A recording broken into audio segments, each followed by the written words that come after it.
Chapitre 6.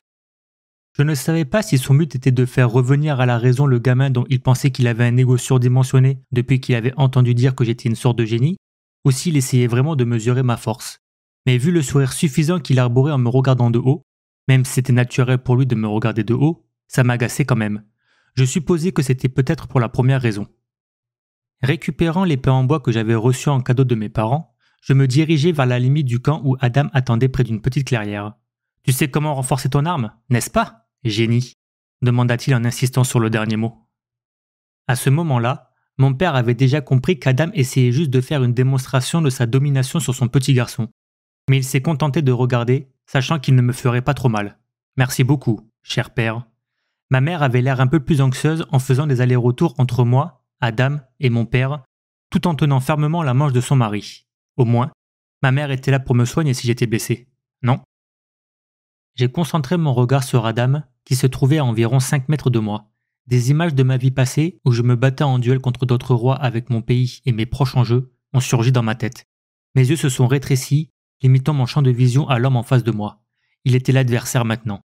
J'ai envoyé du mana dans mes jambes et je me suis élancé en avant, mes deux mains saisissant l'épée en bois à ma droite. Son regard suffisamment toujours présent, Adam se préparait à bloquer mon coup horizontal quand j'ai feinté et utilisé un jeu de jambes spécial que j'avais développé dans mon ancien monde et que j'utilisais pour les duels. Presque instantanément, j'ai donné un coup de pied en diagonale sur sa droite. Maudit soit ce corps. Je ne pouvais pas exécuter parfaitement cette technique à cause de la différence de taille et de poids par rapport à mon ancien corps. Je n'étais pas habitué à ce corps de 20 kg et de 110 cm. Bien que je n'ai pas atteint la zone que je visais, malheureusement pour Adam, il avait déjà placé son bâton de bois pour bloquer mon coup depuis l'autre direction. Son flanc droit n'était donc pas protégé.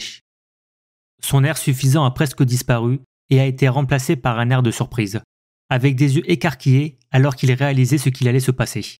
En brandissant mon épée en bois vers sa cage thoracique ouverte, j'ai renforcé mon épée en bois avec du mana au dernier moment pour conserver mon mana, car je savais que j'étais définitivement désavantagé contre un vétéran comme lui. Le regard de surprise d'Adam ne dura qu'une fraction de seconde avant qu'il ne fasse pivoter son pied droit à une vitesse presque inhumaine. Je me suis accroupi à temps pour esquiver son coup ascendant et j'ai changé de position, passant d'une poussée à une rotation, et j'ai porté un coup sur sa cheville gauche en utilisant tout mon élan. Sa cheville a cédé à ce moment-là, déséquilibrant Adam. Enfin, c'est ce que je pensais. En fait, il a fait un grand saut, suivi d'un coup circulaire avec ses jambes dès qu'il était au sol. Ce corps ne sera pas capable d'encaisser un coup comme ça, alors j'ai sauté pour esquiver ses jambes quand, de ma vue périphérique, j'ai vu l'éclair brun de son bâton en bois. N'ayant pas le temps d'utiliser la lame pour bloquer le coup, j'ai projeté le pommeau de mon épée au moment où le bâton en bois d'Adam et l'extrémité de ma poignée s'entrechoqueraient. La troisième loi de Newton m'est soudainement venue à l'esprit. Pour chaque action, il y a une réaction égale et opposée. Et la réaction opposée était douloureuse.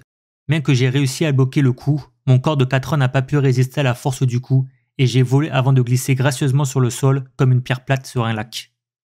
Heureusement, j'avais renforcé tout mon corps avant de recevoir le coup, sinon je me serais sérieusement blessé. En gémissant, je me suis assis et j'ai frotté ma tête qui me faisait mal. J'ai levé les yeux et j'ai vu 7 visages stupéfaits qui me fixaient. Ma mère s'est remise en première en secouant la tête.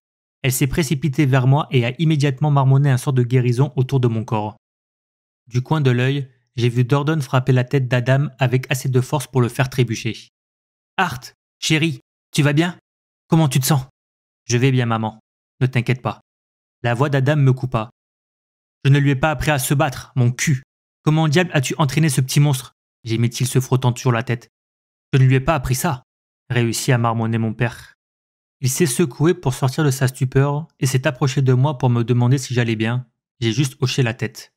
Mon père m'a pris dans ses bras et m'a doucement ramené à l'endroit où j'étais assis auparavant et s'est accroupi en face de moi pour être à hauteur de mes yeux. « Art, où as-tu appris à te battre comme ça ?» Décidant de feindre l'ignorance, j'ai dit avec un visage nonchalant « J'ai appris en lisant des livres et en te regardant, papa. » Je ne pense pas que dire « Hey, papa, j'étais le roi dualiste représentant mon pays d'un monde où les problèmes diplomatiques et internationaux sont réglés par des batailles. Il se trouve que je me suis réincarné en ton fils. Surprise !» susciterait une réaction chaleureuse de sa part. « Désolé de t'avoir malmené, petit gars. Je ne pensais pas que j'aurais besoin de faire usage d'autant de force pour te faire lâcher prise. » Voir Adam s'excuser m'a donné une meilleure impression de lui. Je suppose qu'il n'était pas un total abruti. J'ai entendu une faible voix à côté de moi. ton style de combat est unique.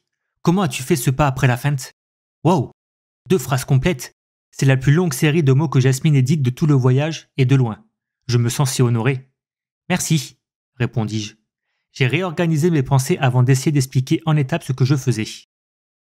C'est une technique simple, vraiment. Pendant que je feintais vers le côté droit de Adam, j'ai placé mon pied droit en avant comme dernier pas avant de feinter. Là, j'ai instantanément concentré mon mana dans le pied droit, me poussant en arrière, et en même temps, j'ai ramené ma jambe gauche derrière la droite avec un angle vers l'endroit où je voulais aller.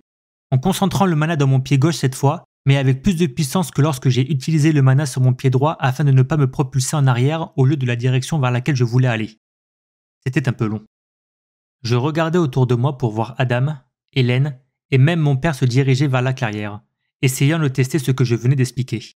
Quand je me suis retourné pour faire face à Jasmine, je n'ai vu que son dos alors qu'elle se précipitait vers la clairière elle aussi. Ma mère s'est assise à côté de moi, me tapotant la tête avec un sourire doux sur son visage qui semblait dire « Tu as bien fait ». Angela s'est approchée de moi aussi, enfouissant mon visage, ou plutôt toute ma tête, dans sa poitrine, en s'exclamant joyeusement « Mignon et talentueux, n'est-ce pas? Pourquoi n'es-tu pas né plus tôt pour que cette sœur puisse s'emparer de toi ?» Rougissant, j'ai voulu m'éloigner de ces seins que je soupçonnais d'avoir leur propre attraction gravitationnelle. Ces armes étaient dangereuses. Mon ange gardien, Durden, était beaucoup plus calme à propos de tout ça et m'a juste fait un signe de pouce. Il était tellement cool. La nuit s'écoula alors que les 4 idiots passaient le plus clair de leur temps à essayer de maîtriser la feinte, tandis que je dormais dans la tente avec ma mère. Quelques jours ont passé et nous avons finalement réussi à atteindre le pied des grandes montagnes, qui, d'ailleurs, méritaient bien leur nom. En chemin, seule Hélène a réussi à laisser tomber sa fierté et me demanda quelques éclaircissements sur la feinte. Je lui ai expliqué lentement le timing entre le dernier appui du pied droit et celui du pied gauche et comment équilibrer correctement la distribution de mana dans les 2 pieds pour pouvoir aller dans la direction souhaitée. Pendant tout ce temps, je pouvais presque voir les oreilles des 3 autres idiots devenir plus grandes alors qu'ils essayaient d'absorber les informations que je lui donnais, hochant la tête tout en prenant des notes mentales. La première à réussir a été Jasmine. Elle semblait être du genre froid et génial. Je suppose que c'était vrai. Un jour, elle m'a pris à part, presque rougissante, alors que je prenais des leçons de lecture et d'écriture à l'arrière de la voiture avec ma mère, et m'a demandé de regarder. Nous devions faire un petit arrêt pour que les calèches ne nous laissent pas derrière. Après m'avoir fait une démonstration réussie de la feinte, j'ai applaudi en disant « Incroyable! Tu l'as appris si vite !» C'est l'une des techniques les plus basiques que j'ai développées, mais je n'allais pas le lui dire. Elle a répondu sèchement en disant « Ce n'était rien ». Mais la courbure de ses lèvres et le léger et fier mouvement de son nez montraient le contraire. Elle est heureuse. Lorsque nous sommes arrivés au pied des grandes montagnes, les 4 idiots ont réussi à assimiler la technique en la modifiant légèrement pour l'adapter à leur propre style de combat. La prochaine étape de notre voyage était l'ascension des montagnes. Heureusement, il y avait un chemin large de 2 chariots qui faisaient le tour de la montagne, menant facilement à la porte de téléportation au sommet. La voiture de tête était celle de Durden, qui tenait les rênes à l'avant, avec mon père à ses côtés pour le tenir compagnie. Cette voiture contenait la plupart de nos bagages.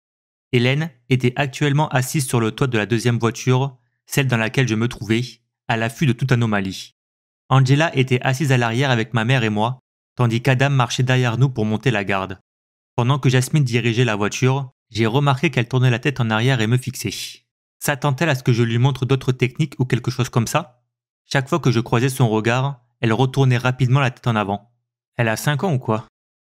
En parlant d'âge, j'ai eu 4 ans lors de la première étape de notre voyage au pied des grandes montagnes. Je ne sais pas quand maman a préparé le gâteau, ni où elle l'a mis, ni même s'il est comestible. Mais je ne me suis pas plaint, j'ai affiché un grand sourire et je l'ai remercié ainsi que tous les autres. Alors que tout le monde m'a donné une accolade ou une tape dans le dos, Jasmine m'a alors surpris en me tendant un petit couteau, déclarant simplement « Cadeau ».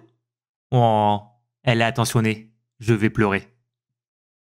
Heureusement, notre voyage vers le sommet de la montagne s'est déroulé sans incident. J'ai passé une grande partie de mon temps à lire mon livre sur la manipulation du mana, en essayant de trouver plus de divergence entre le mana et le ki.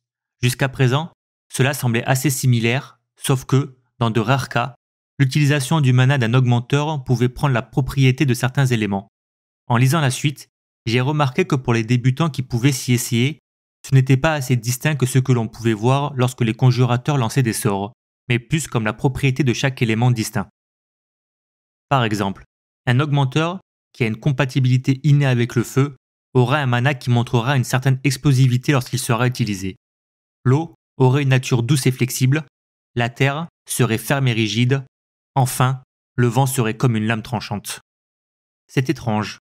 Dans mon ancien monde, ces types de ki n'avaient rien à voir avec les éléments, mais dépendaient plutôt de la façon dont on utilisait son ki. Façonner le ki en pointe et en arête lui donnait ce qu'on appelle l'élément vent, tandis que stocker son mana en un seul point et le faire éclater au dernier moment lui donnait l'élément feu, et ainsi de suite. Bien sûr, les pratiquants avaient des préférences et étaient naturellement meilleurs pour pratiquer un style plus que l'autre. Mais je n'irais pas jusqu'à dire que c'était rare. Seule l'utilisation la plus basique du ki impliquait le renforcement du corps et des armes. Je devrais tester cela avec le mana à l'avenir. Le fait d'être coincé dans un corps de 4 ans sous la surveillance constante d'adultes méfiants rendait la pratique vraiment difficile. Je continue à lire quand soudain, la voix alarmée d'Hélène a retenti dans mes oreilles. « Bandits, préparez-vous au combat !» cria-t-elle, alors que des bruits de pas venaient de notre droite et de derrière. « Soumettez-vous, ô vent, et suivez ma volonté. Je commande et vous rassemble autour de moi en guise de protection. Barrière de vent !» Instantanément, je sentis une rafale de vent former une tornade autour de ma mère, Angela et moi. Puis la rafale se transforma en une sphère autour de nous.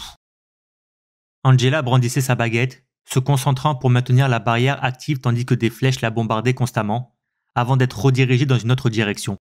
Ma mère m'a serré contre elle, essayant de protéger avec son corps de tout ce qui pourrait passer à travers. Heureusement, ces efforts n'ont pas été nécessaires car la barrière a tenu bon. En quelques secondes, la bâche qui couvrait la voiture a été déchirée en lambeaux et j'ai eu une meilleure vue de la situation. Nous étions complètement encerclés.